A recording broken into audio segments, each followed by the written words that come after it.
అందరికీ నమస్కారం. Epic story లైన్స్కు స్వాగతం. ఈరోజు మనకున్న శక్తితోనే అనే ఒక చిన్న కథని చెప్పుకుందాం. అనగనగా ఒక పెద్ద అడవి. అందులో రకరకాల జంతువులు నివసిస్తుండేవి. ఒకరోజు గడ్డి తింటున్న జింకపై ఒక చిరుత దాడి చేయడానికి ప్రయత్నించింది.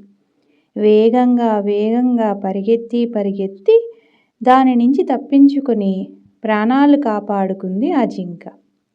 ఎక్కువగా పరిగెత్తడంతో అలసిపోయి ఒక చెట్టు కింద విశ్రాంతి తీసుకోవడానికి కూర్చుంది. అటువైపుగా వెళ్తున్న ఒక ఏనుగు, "ఏమైంది మిత్రమా, ఇక్కడ కూర్చున్నావు? ఎలా ఉన్నావు?" అని అడిగింది. అప్పుడు ఆ జింక, "ఏమీ లేదు, ఊరికే కూర్చున్నానంతే, చాలా బాగున్నాను" అని చెప్పి అక్కడి నుంచి వెళ్ళిపోయింది. గుహ దగ్గరికి వెళ్ళగానే, "ఎందుకు ఇంత ఆలస్యమైంది?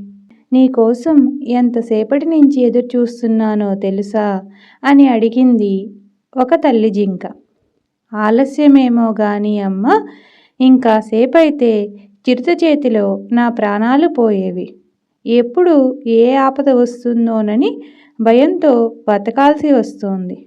నాకు కూడా ఆ ఏనుగులాగా భారీ శరీరం ఉంటే బాగుండు, ఏ భయం లేకుండా ఉండేదాన్ని" అంది ఆ పిల్ల జింక. అడవిలో ప్రాణభయం లేని జంతువులంటూ ఏవీ ఉండవు.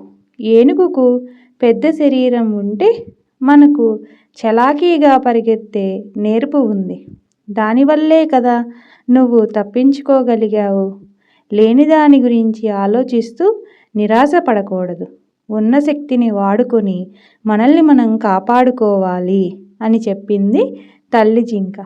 అప్పటి నుంచి పిల్ల జింక తల్లి జింక చెప్పినట్లు జాగ్రత్తగా ఉండసాగింది.